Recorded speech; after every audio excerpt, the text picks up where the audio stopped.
Acte 10, 26, 1 Jean 1, verset 10. Tout homme qui dit qu'il n'a pas de péché fait Dieu menteur, car tous sont pécheurs. Ça veut dire que Marie aussi, elle disait, je me réjouis en Dieu mon sauveur. Elle avait donc, pour être sauvée, il fallait donc qu'elle ait des péchés, qu'elle ait le péché aussi d'Adam. Ésaïe 8, 19, évoquer les morts, c'est évoquer les dieux de ce monde. Et évoquer les esprits impurs. Deutéronome 18, verset 9, 14. Il faut donc éprouver les esprits pour savoir s'ils sont de Dieu. 1 Jean 4, verset 1 à 6. Parce que le Seigneur il dit que dans ce monde, il y a des esprits impurs. Les esprits impurs, c'est ceux qui n'ont pas été régénérés dans leur conscience. Ils sont encore dans l'esprit impur comme les faux prophètes, dont Zacharie, il me semble que c'est 13, 2, 3, j'enlèverai l'esprit impur des prophètes. Et quand le Seigneur il enlève l'esprit impur d'un homme, d'une femme, il met son Esprit Saint et l'homme redevient dans son bon sens. Parce que l'Esprit Saint, ce n'est pas l'esprit impur. Alors là, le Seigneur il dit, n'allez pas vers les morts, parce que tu parais vivant, mais tu es mort. N'allez pas vers ces morts, parce qu'un mort plaiderait-il en faveur d'un vivant. Pourquoi cherchez-vous parmi les morts, par ce monde qui est mort? Eh bien, celui qui est vivant, c'est-à-dire les faux docteurs, les morts. 1 Timothée 4, verset 1 à 17. C'est ça les esprits, les esprits évocateurs d'idoles, tout ce que vous voulez. Seul le Seigneur peut vous délivrer de ça. Et la parole de Dieu nous dit que Dieu n'est pas celui des morts, mais des vivants. Matthieu 22, verset 32. C'est-à-dire qu'il est le Dieu de tous ceux qui sont ressuscités de ce monde. Réveille-toi d'entre les morts et Christ va t'éclairer. Éphésiens 5, 14. Mais il faut que tu te relèves d'entre ces morts. Alléluia. La piété populaire, est contre Dieu, qui est esprit, de Corinthiens 3, 17. Parce que cette piété-là, populaire, c'est pas une vraie adoration du Seigneur. C'est l'adoration de ce qui se trouve dans le monde fait de main d'homme. C'est l'adoration des hommes. Parce que ceux qui adorent le Seigneur c'est l'esprit, doivent l'adorer en esprit et en vérité. Jean 4, 22, 23, 24. Le Seigneur, c'est l'Esprit. Le Seigneur, c'est le Père. Jésus était né du Saint-Esprit. Matthieu 1, 18, 20. Cet enfant était conçu du Saint-Esprit. Quand on dit le Père, on dit le Saint-Esprit. Alléluia. Il n'y a pas de Père. Jésus étant né du Saint-Esprit, il disait que le Père était en lui, Jean 6, 57, et qu'il vivait par le Père. Jean 14, 10, le Père est en moi. Eh bien, il n'y avait pas un autre esprit en Jésus-Christ, un autre esprit que l'Esprit Saint en Jésus-Christ. Parce que Dieu est saint, il est esprit, il était en Jésus, et Jésus était le corps. Jean 1, verset 19, 20, 21, détruisez ce corps, et en 3 jours je le relèverai, et l'Éternel était dans son saint temple. Alléluia. Donc nous voyons que les vrais adorateurs adorent Dieu en esprit. Bien qu'il soit manifesté en chair. 1 Timothée 3, verset 16. Quand on dit qu'on adore Jésus, c'est pas la chair, c'est pas le temple, mais c'est celui qui est en Jésus-Christ. 2 Corinthiens 5, 19, car Dieu était en Christ. Dieu s'est manifesté dans la chair. 1 Timothée 3, 16, la parole s'est faite chair. Jean 1, 14. Alors, il est vrai que la piété populaire, populaire qui signifie le peuple, ça veut dire répandu dans le monde, pour la populace, populaire, eh bien, le monde, c'est d'avoir plusieurs idoles, plusieurs formes d'adoration. Il y en a qui adorent un cheval, l'autre il adore un buisson, l'autre il adore l'homme, l'autre il adore la chèvre, l'autre il adore la vache, là-bas en Inde, l'autre il adore son saint chapelet, l'autre il adore le pape. Donc c'est ça, avoir plusieurs formes d'adoration, qui n'est pas conforme à la parole de Dieu, qui nous dit que Dieu, il n'y en a qu'un seul et qu'il est invisible. Invisible, le seul Dieu. 1 Timothée 1, verset 17, 1 Timothée 6, verset 16, 17 et Romains 1, 20. C'est pour ça que nous regardons aux choses invisibles, c'est-à-dire nous regardons au Seigneur qui est esprit, qui est invisible. 2 Corinthiens 3, verset 17. Et la parole de Dieu nous dit que Dieu est invisible, il passe près de moi et je ne le vois pas. C'est ce que nous dit Job 9, 11. Job 9, 11, Job 35, verset 14, Acte 26, 18. Et la cathédrale Notre-Dame, qui n'est pas la mienne, qui est leur dame à eux, parce que moi je n'ai pas de dame, j'ai qu'un seul Dieu, la cathédrale qu'ils appellent Notre-Dame, eh bien prouve que l'adoration n'est pas vouée au Seigneur qui est esprit, de Corinthiens 3,17, qui est le Christ, mais il est voué à une femme, Marie. Mais sous le couvert de Marie, dans l'église catholique, c'est Osiris, c'est la femme à l'enfant égyptienne. La cathédrale lui est dédiée, ainsi que Lourdes. Et à Lourdes, on ne retrouve que des statues de Marie. Et même s'il ferait des statues de Christ, ils ne l'ont jamais vu, et Dieu est comme le vent, on doit ne se faire aucune statue, aucune, médaille, rien du tout.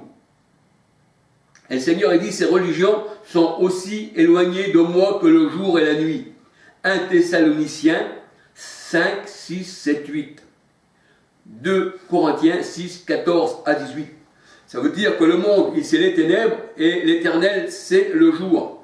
Et ça ne va pas ensemble. Donc c'est pour ça que le Seigneur a dit, ce monde-là, il est éloigné de moi. Parce que le jour et la nuit ne vont pas ensemble. Alors il faut aimer le Seigneur, l'adorer. 2 Corinthiens 37, c'est l'esprit, de tout son cœur, de toute sa pensée. Deutéronome 6, 5. Matthieu 22, 37. Alors il ne faut pas avoir nos idoles dans notre cœur, comme dit la parole de Dieu, Ézéchiel 14, verset 3-4, mais il faut avoir Christ dans notre cœur, Éphésiens 3, verset 17. Il faut avoir Christ dans notre cœur. Alors rien à voir avec les idoles, que le monde a ses idoles dans son cœur, car nous avons le Christ, nous avons l'Esprit dans notre cœur, et nous sommes le temple du Saint-Esprit. Alléluia. Ne savez-vous pas que votre corps est le temple du Saint-Esprit? 1 Corinthiens 6, 13 à 19. Celui qui s'attache au Seigneur est avec lui un seul esprit. Or, le corps est pour le Seigneur. 2 Corinthiens 3, 17. Alors, ils ont transformé Marie en mère de Dieu. En mère de Dieu. Pourtant, Dieu est esprit. Jean 4, 23, 24. Ils ont transformé Marie en mère de Dieu. Ça veut dire que si elle est la mère de Dieu, elle est au-dessus de Dieu. Elle serait la mère de tout, et elle, en tant que femme, de où elle viendrait, eh bien, on voit que Marie, c'est Osiris, c'est la déesse mère. Pour ça, ils ont transformé Marie en mère de Dieu, et là, on voit que Osiris, la femme à l'enfant, c'est la déesse mère, repris par les catholiques. Marie, mère de Dieu. Et la cathédrale, leur dame, parce que c'est pas madame, leur est dédiée. Cathédrale qui vient du mot catéchisme, qui n'est pas dans la Bible. Contraire à l'évangile.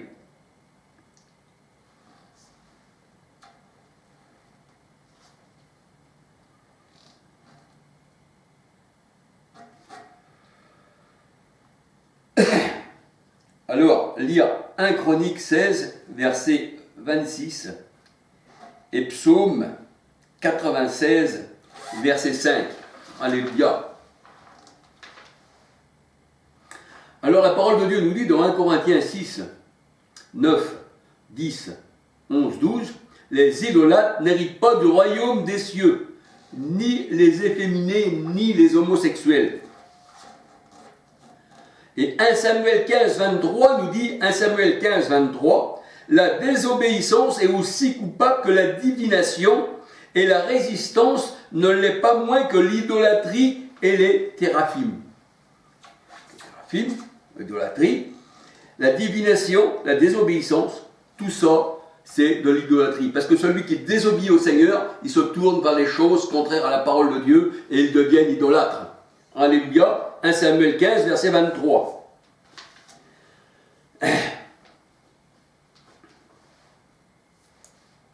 Le Dieu de la Bible rejette les idoles, tandis que les hommes, les peuples des mondes, eh bien, les adorent. Les idolâtres n'ont rien à voir avec la parole de Dieu.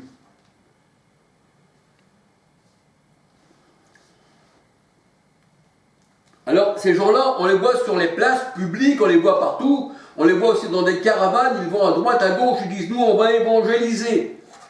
Mais le Seigneur a dit, vous êtes sans Dieu dans le monde. Pourquoi? Parce que la religion protestante et tout ce qui s'ensuit sort, eh bien, je parle du catholicisme, toutes ces religions, eh bien, Baptiste, Anabaptiste, tout ce que vous voulez, sort de Rome. De Rome. Alors ils vont, ces gens-là, là, qui vont évangéliser, eh bien, ils ont gardé la doctrine de Rome, 3 personnes distinctes, 3 dieux distincts, alors que la Bible a dit il y a un seul Dieu qui est esprit, un seul esprit. Eh bien, on voit que ces gens-là prennent leur caravane, je parle pour les gitans, parce que je suis gitan aussi, pour Vie et Lumière. Parce que moi, j'ai pris le titre de Vie et Lumière, justement, pour être sur Vie et Lumière, pour parler un peu, eh bien, aussi aux gitans, bien que je ne suis pas non plus, je ne veux pas parler simplement qu'aux gitans aussi, parce que la parole, c'est pour tout le monde. Il n'y a ni grec, ni homme, ni femme, ni juif, quand on est au Seigneur. Mais je me suis mis, eh bien, sur Vie et Lumière, justement, pour ma famille. Alléluia. Donc, nous voyons que ces gens-là qui prennent leur caravane, tous ceux qui se disent missionnaires, tout ça, eh bien, ils sont sans Dieu dans le monde, ils viennent avec une religion, eh bien, romaine, alors que le salut vient des Juifs, qui est tout à l'opposé. Le Seigneur a dit, vous avez été greffés sur l'olivier naturel d'Israël, et autrefois vous étiez païens, mais vous êtes rapprochés de l'Israël de Dieu, mais non d'un pape qui est romain, qui est païen, et c'est ce que nous fait dire le Seigneur. Alléluia. Donc nous voyons que ces gens-là, eh bien, veulent évangéliser le monde entier pour annoncer, ils ne font pas partie du Seigneur, eh bien, pour annoncer leur fausse doctrine.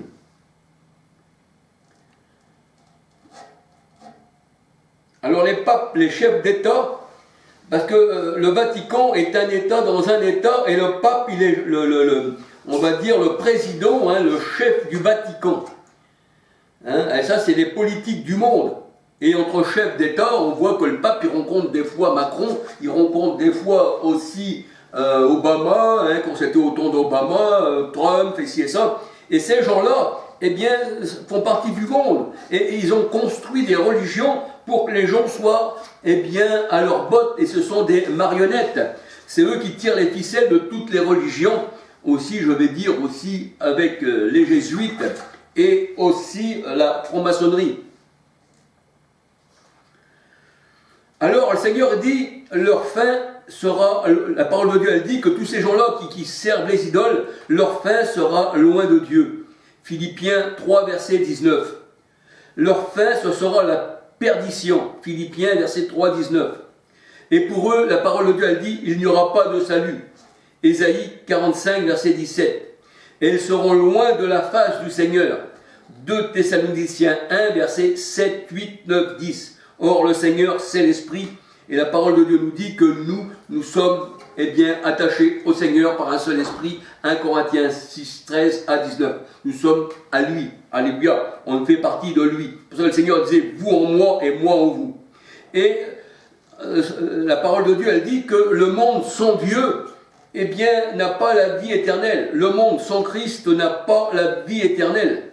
Jean 11, verset 25. Alors le cœur impur de l'homme est une maison sans Dieu, sans Christ. Marc 7, versets 1 à 23. Le cœur non lavé de leurs idoles et de leurs péchés ne sont pas à Christ. Hébreux 10, 22. Tant que tu es encore aux idoles, le Seigneur a dit, tu as mis tes idoles dans ton cœur, tu n'as pas mis Christ dans ton cœur, tu n'as pas été lavé d'une bonne conscience, ton idole demeure. Hébreux 10, 22.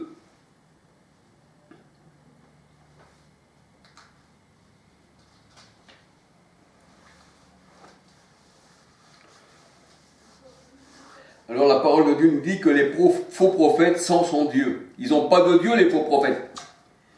Ils sont dans le monde, mais ils n'ont pas de Dieu. Jérémie 23, verset 21. Ils courent sans Dieu.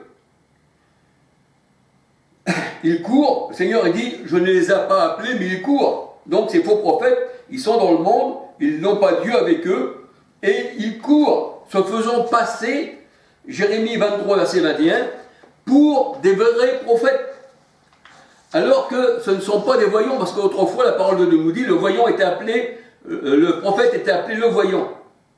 Et ils sont sans Dieu dans le monde, et n'étant que des prophètes des ténèbres, qui n'ont pas été envoyés, qui dit le Seigneur, ils n'ont pas la lumière spirituelle à vous amener, ils n'ont pas l'évangile, ils peuvent venir qu'avec leurs propres pensées, leurs idoles et les traditions du monde, et ne venir soit que de Rome, soit d'ailleurs, un peu comme aussi, on va dire, les musulmans, qui ne sont pas au Seigneur, ils sont dans le monde, c'est les religions du monde, avec tout ce que ça comporte, les coutumes, les lapidés, les massacres, tout ça, hein, c'est ça, c'est les guerres de religion entre catholiques et protestants, c'est tout ça, c'est le monde.